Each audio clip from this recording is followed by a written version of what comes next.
Hi കൂട്ടുകാരെ, ഇന്ന് പറയുന്നത് ആമയുടെയും മുയലിന്റെയും കഥയാണ്. കഥ കേട്ടാലോ? ഒരു ദിവസം കാട്ടിൽ മുയലും ആമയും കണ്ടുമുട്ടി. വേഗത്തിൽ ഓടുന്നതിൽ മുയലിന് വലിയ അഹങ്കാരമുണ്ടായിരുന്നു. മുയൽ പറഞ്ഞു, ഹാ ഹാ, നീ നടക്കുന്നത് നോക്കൂ, എത്ര മെല്ലെ. എനിക്കോ ഒന്നു ചാടിയിൽ തന്നെ നിന്നേക്കാൾ ഏറെ ദൂരം കടക്കാം.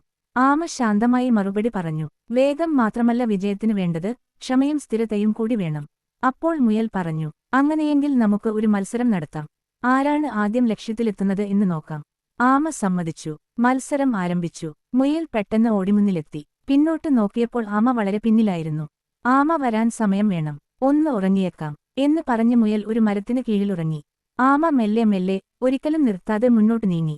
കുറച്ചു സമയത്തിനു ശേഷം മുയൽ അപ്പോഴും ഉറങ്ങിക്കൊണ്ടിരുന്നു. പക്ഷേ ആമ തന്റെ ക്ഷമയും സ്ഥിരതയും കൊണ്ട് ലക്ഷ്യത്തിലെത്തി. മുയൽ കണ്ണുതുറന്ന് നോക്കുമ്പോ ആമയെ കാണാനില്ല.